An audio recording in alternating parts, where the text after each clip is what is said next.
네, 오늘은 부동산 투자기술 천에서 100번 부동산 경매물건에 입찰할 때 본인이 직접 입찰표를 작성하는 방법에 대해서 알아보겠습니다. 경매 입찰표는 법원에서 나눠주는 입찰표를 직접 수령해서 작성하는 방법도 있고, 양식을 인터넷으로 다운로드 받아서 컴퓨터로 작성한 후에 법원에 제출해도 됩니다. 그래서 오늘은 실제 물건을 살펴보고 난 다음에 입찰표를 작성해 보도록 하겠습니다. 오늘 살펴볼 물건은 부산광역시 수영구 강안동에 있는 부산 강안동 쌍용예가 디오션 아파트 104동의 28정 아파트를 살펴보겠습니다. 건물 면적은 84.962제곱미터, 실평수 25.7평, 64%까지 유찰된 상태입니다. 그래서 현재가는 8억 1,200만 원 정도 하고 있습니다. 3차에까지 유차가 될 상태입니다.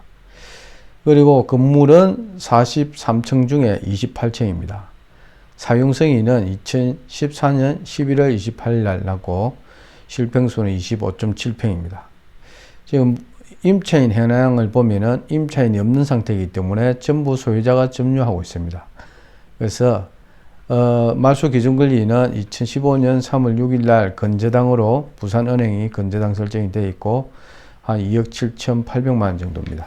그래서 지금 임차인이 입찰하는 우리 입찰자 입장에서는 임차인은 보증금을 인수받느냐, 그 부분이 가장 중요한데, 임차인이 없는 물건이기 때문에 누구나 입찰하여도 아무런 문제가 되지 않는 그런 물건입니다.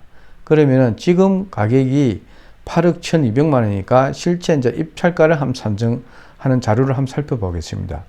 그러면은 예상 배당표를 보면은 지금 우리가 입찰자가 인수받아야 되는 금액이 전혀 없는 상태입니다. 여기 보면은, 그래서 없는 상태니까 누구나 입찰해도 된다는 걸 알 수 있고, 그 다음에 국토교통부 실거래가를 보면서 입찰가를 한번 산정해 보겠습니다. 자, 우리가 지금 들어가는 물건은 여기 보면은 84.962제곱미터입니다. 자, 여기서 84.962 이겁니다. 자, 보면은 2024년도 4월 30일 날 거래가 있었습니다. 14층이 9억 정도 했습니다. 지금 이거는 28층입니다. 지금 이 건물 자체는 보면은 지금 몇 층이냐면은 43층에 28층입니다. 그리고 지금 녹아 있는 거, 거래된 거는 43층에 14층입니다. 14층이면은 지금 저층에 해당된다고 보는데, 저층인데도 불구하고 9억입니다. 24년 4월 24일 된 거 10층도 9억에 거래가 됐습니다. 그리고 그 아래쪽에 4월 달에 또 보면은 26층이 지금 보면은 10억 2천만 원에 거래가 됐습니다. 4월 달에. 지금 여기 보면은 28층이니까 26층하고 조금 한 2층 정도 차이가 납니다. 그런데 지금 거래가는 보면은 2024년 4월 달이 26층이 10억 2천만 원이기 때문에 요 층수도 2층이 더 높지만은 지금은 7월 달이기 때문에 이게 보다는 약간 상승해 있는 상태라고 평가를 할 수 있습니다. 그러면은 이 가격을 잡더라도 여기서 한 10억 5천만 원에서 11억 정도로 예상해 볼 필요가 있습니다. 그러면 실거래가를 10억 5천으로 잡아 보겠습니다. 그러면은 실거래가가 10억 5천인데 지금 현재가가 8억 1,200만 원입니다. 그럼 우리가 입찰할 때 부동산 아파트 경매 물건을 가지고 지금 10억 5천에 최저가가 8억 1,200만 원이면 거의 2억 3, 4천만 원 정도 수익이, 최저가로 입찰하면은 2억 3, 4천만 원이 수익이 발생합니다. 아파트 물건 하나에 2억 3, 4천의 수익이 발생할 수 있는 일은 특수 권리 아니고는 일반 물건은 거의 힘듭니다. 어려운 물건 아니면은 대부분의 많은 사람들이 들어오기 때문에 최소한으로 자기 그 수익금을 줄여야 낙찰될 확률이 높습니다. 그래서 이런 물건에 권리분석 사이에 하자가 없는 물건에서는 수익을 5천만 원 이내로 잡아야 됩니다. 그럼 지금 10억 5천만 원을 기준 잡을 때 지금 낙찰되려면은 거의 10억 근처에서 적어야 자기가 낙찰 받을 수 있다는 겁니다. 그러면은 지금 실거래가 된기 9억이고 그거는 저층이었고 이거는 28층으로 중층에 해당되기 때문에 지금 보면은 9억 한 8천 9억 8천 정도는 적어야 이 물건을 낙찰받을 가능성이 높습니다. 그럼 지금 우리가 예상 낙찰가를 입찰가를 9억 8천만 원 적는다고 보고 우리 길 입찰표를 한번 작성해 보겠습니다. 그러면 아래쪽에 보면은 자 입찰표 작성란이 있습니다. 여기를 옥션을 또 사용하지 않는 우리 그 일반 우리 회원들 입장에서 보면은 요걸 참고하시면 될 것 같아요. 자 일단은 준비물이 입찰을 하기 위해서는 오늘은 개인 위주로 모든 서류를 살펴보도록 하겠습니다. 자, 입찰을 하기 위해서 준비물은 일단 매수 신청 보증금이 최저 매각 가격의 10%가 필요합니다. 자, 최저 매각 가격의 10%지 자기가 입찰을 하고 싶은 가격의 10%가 아니라는 거. 그게 가장 중요합니다. 여기서는 최저 매각 가격의 10%이기 때문에 자, 여기서 보면은 최저 매각 가격이 8억 1,200만 원 여기입니다. 그래서 보니까 10%가 8,128만 원입니다. 그래서 이 금액 이상, 이 금액하고 동일하게 적든지 이 금액 이상으로 적어야 입찰 보증금은 무효가 되지 않습니다. 그래서 다시 살펴보면은 입찰 보증금은 조금 전에 보신 대로 최저 매각 가격의 10% 이상을 적어야 되고, 그 다음에 본인이 직접 입찰할 경우는 신분증, 주민등록증이나 운전면허증, 여권 이를 준비하시고 그 다음에 도장을 준비하시면 됩니다. 그런데 자기가 이거는 법원에 가서 직접 길 입찰표를 수령해서 이제 이렇게 작성해서 법원에 제출하는 것이고, 미리 법원에서 길 입찰표를 다른 날짜에 가서 받아와서 자기가 자기 집에서 적어도 됩니다. 그래서 이 주민등록증 이거는 필히 지참하시고 법원에 갈 때, 그리고 이 길 입찰표는 자기가 작성하기 때문에 도장은 가져갈 필요가 없습니다. 거기 집에서 작성하고 도장은 거기서 찍어서 제출할 때 제출하기만 하면 되니까, 그래서 편안하게 작성하시려면은 미리 자기가 입찰길 이전에 법원에 가서 길 입찰표를 하나 받아오도 됩니다. 거기에서 경매법정에서 다 나눠주는 것도 있지만은 그냥 두고 그게 두고 있기 때문에 스스럼없이 가져오시면 됩니다. 가져와서 자기가 길 입찰 기일에 작성해서 집에서 작성하고 편안하게 작성해서 제출해도 되겠습니다. 그리고 대리인 개인이 아니고 대리인은 뭐 계속적이고 반복적으로 대리를 할 수 없지만은 한 1, 2회는 남의 그 경매 물건을 대리해도 뭐 큰 법적인 하자가 있고 그렇지는 않습니다. 그래서 대리인을 앞세워서 입찰할 경우는 그러면 뭐가 준비가 되어야 되냐면은 본인의 인감증명서하고 그다음에 본인 인감이 날인된 위임장이 필요합니다. 그리고 대리인의 도장이 들어가야 되고 그 다음에 대리인의 신분증이 있어야 됩니다. 다시 한번 더 보면은 본인의 인감증명서, 그리고 본인의 인감이 날인된 위임장, 그리고 대리인 도장, 그리고 대리인 신분증이 필요합니다.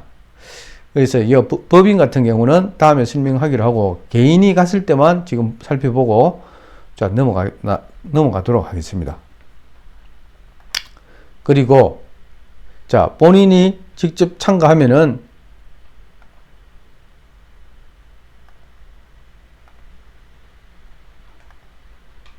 이렇게 길 입찰표를 이렇게 작성하게 됩니다. 자, 오늘 사건 번호를 보면은, 자, 다시 물건을 보면은, 사건 번호가 2022 타경 105417입니다. 이 사건 번호를 그대로 저기에 적는 것입니다. 이 자리에 조금 전에 그 사건 번호를 이렇게 적으면 되겠습니다. 그리고 물건 번호는 어떻게 되냐면은, 자, 이런 식으로 예를 들면 이런 경우가 있습니다. 사건 번호가 2024 타경 1234였고, 물건이, 이 사건 번호의 물건이 하나, 둘, 세 개가 있는 물건이 있고, 또 하나, 둘, 두 개가 있는 물건이 있고, 또 다섯 개가 있는 물건이 있습니다. 이럴 경우는 사건 번호는 2024 타경 1234 이렇게 적고, 조금 전에 물건 번호 적는 단에 자기가 요 1, 2, 3 중에서 2번 물건을 입찰하고 싶으면 그 물건 번호에 조금 전에 보면은, 자, 여기에 2번 물건을 하려면은 여기 2를 적고, 1번 물건을 입찰하고 싶으면 1을 적게 되는 것입니다. 만약 이걸 공백으로 둔다든지 2번 물건에 입찰하고 싶은데도 불구하고 자기가 적지 않았다면은 무효가 됩니다. 그 부분을 신경 써서 반드시 이 물건부를 작성하셔야 된다는 거. 그리고 본인이 직접 입찰하면은 자기 이름 성명을 홍길동을 적고 여기 자기 도장을 찍어야 되고, 그리고 여기는 일반 전화번호를 적든 자기 휴대폰 번호를 적든 관계가 없습니다. 이렇게 적으시고, 그 다음에 여기는 자기 이 사업자는 뭐 사업하시는 분, 사업자 등록증 있는 분이 지금 말하는 것이고, 개인이 지금 입찰하는 것만 설명드리도록 하겠습니다. 개인이 가면은 자기 여기 주민등록번호를 이렇게 작성하시면 되겠습니다.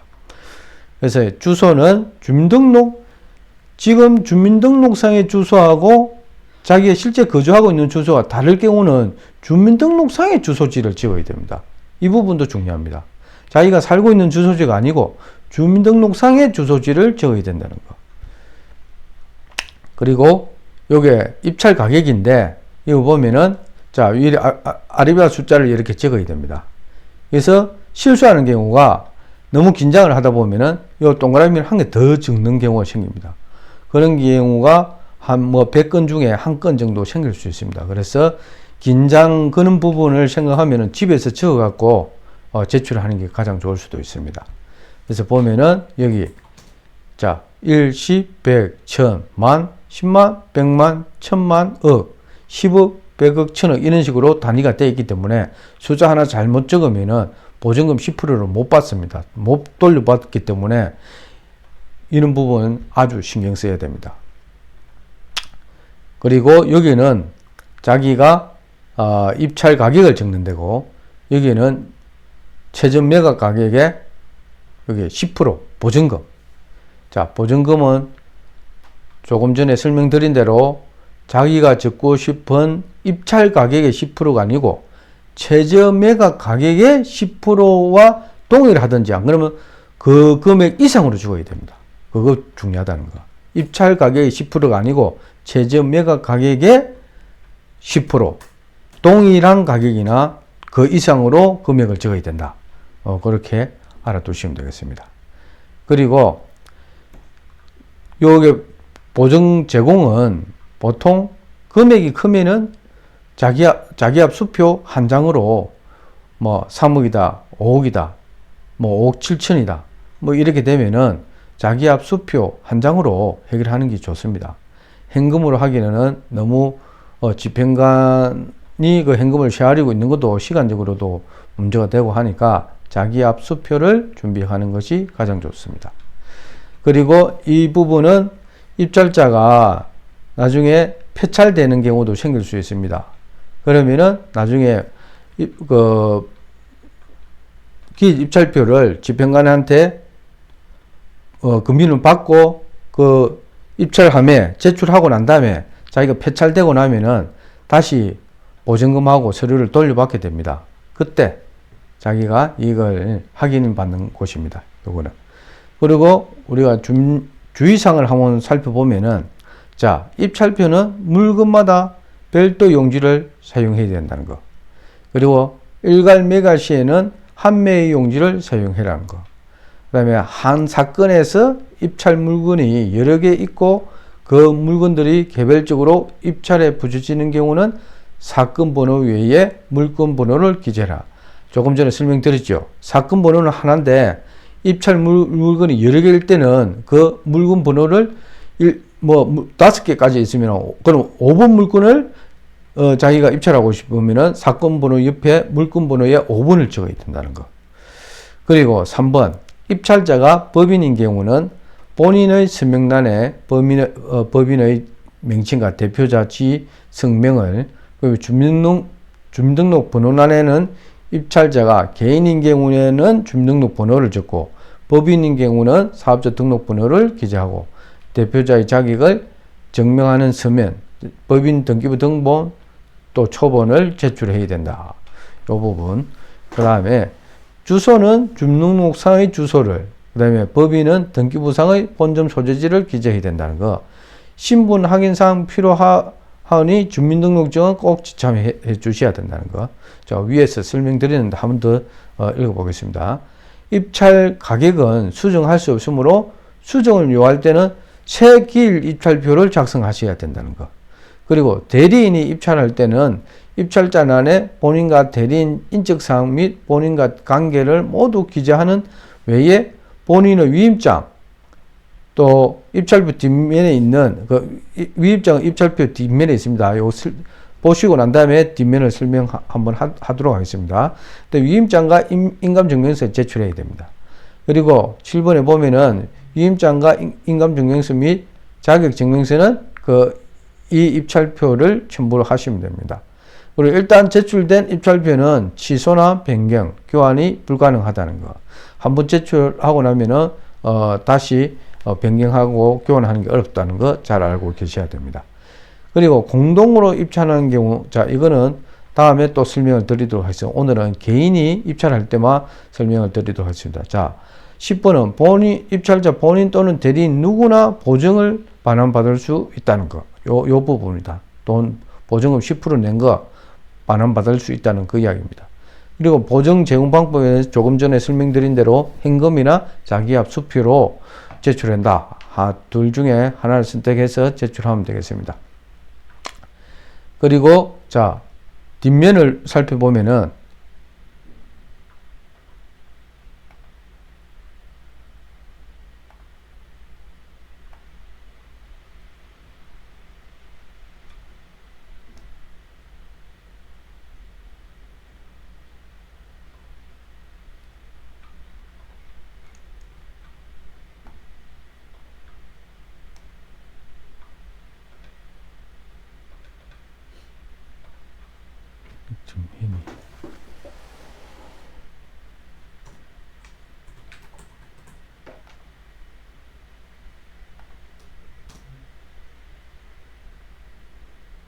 뒷면이 없지?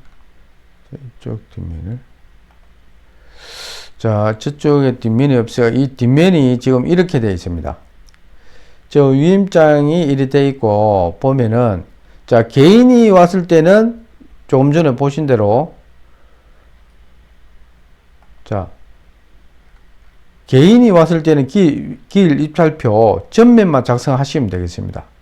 그래서 이제 뒷면은 이렇게 보시면은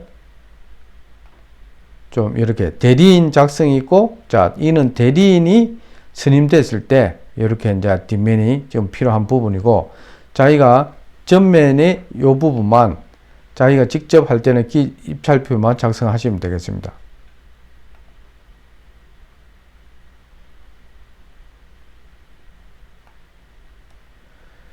그리고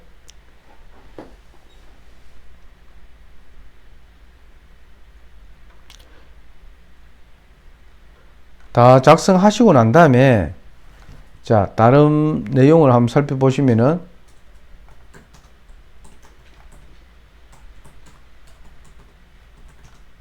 노란 봉투가 있고 또 하얀 봉투가 있습니다.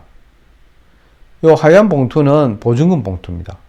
보증금 10% 그 수표를 넣든 현금을 넣든 이리 넣고 요 작성하는 게 사건 번호 넣고, 조금 전에 설명한 대로 물건 번호 이렇게 자기가 2번 물건 번호 2번을 입찰하면 2번을 적고 5번을 입찰하면 5번을 적고, 그리고 대리인 있을 때는 이제 이 대리인 적고, 대리인의 본인의 도장이 아니고 대리인의 도장을 찍어야 된다는 거.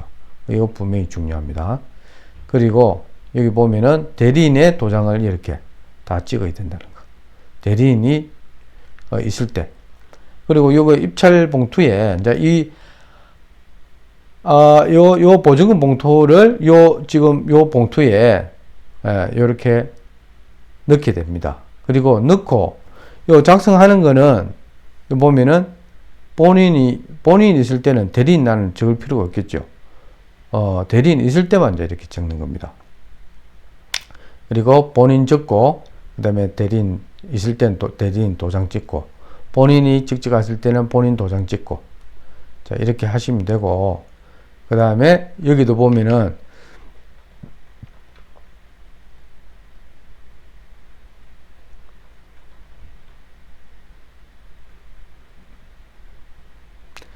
이거는 나중에 제출하면서 서류 그 입찰 기표하고 요 매수 신청 보증금 봉투를 넣고 이 절지선에 이렇게 지금 보면은 매수 신청이 직접 이것을 스테이플러라고 찍는 거 찍게 있죠. 그거 찍어 가지고 이렇게 이제 집행관한테 제출하면 되겠습니다.